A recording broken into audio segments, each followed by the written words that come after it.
ভারতের চতুর্দশ দাদাসাহেব ফালকে ফিল্ম ফেস্টিভ্যালের সেরা অভিনেত্রী পুরস্কার পেলেন রাফিয়াত রশিদ মিথিলা।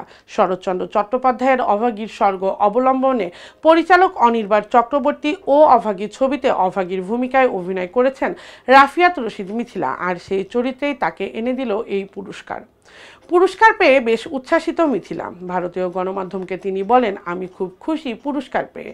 আমার গোটা টিমকে আমি ধন্যবাদ জানাই, বিশেষ করে প্রযোজক এবং পরিচালককে সাধুবাদ জানাই। দিল্লিতে আয়োজিত দাদা সাহেব ফালকে ফিল্ম ফেস্টিভ্যালে আমি সেরা অভিনেত্রী বিভাগে পুরস্কৃত হয়েছি।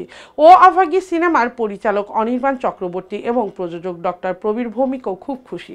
প্রবীর ভৌমিক গণমাধ্যমকে বলেন, মিথিলার এই পুরস্কারটি প্রাপ্য ছিল ও এই পুরস্কারের জন্য যোগ্য।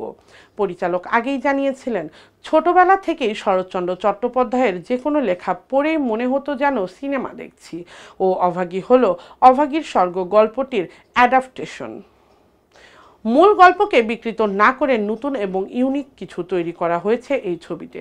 ও অভাগী ছবির মুখ্য চরিত্রে ভারত ও বাংলাদেশের জনপ্রিয় অভিনেত্রী রাফিয়াত রশিদ মিথিলাকে ছাড়াও অন্যান্য চরিত্রে অভিনয় করতে দেখা গিয়েছে সায়ন ঘোষ, সুব্রত দত্ত, দেবযানী চট্টোপাধ্যায়, জিনিয়া, ঈশান মজুমদার সহ আরও অনেকে।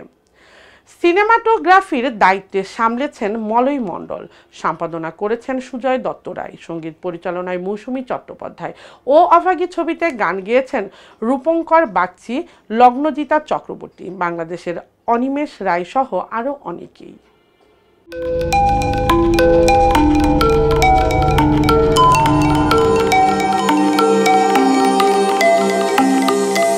টেন টিভি, দেশ ও দশের কথা বলে।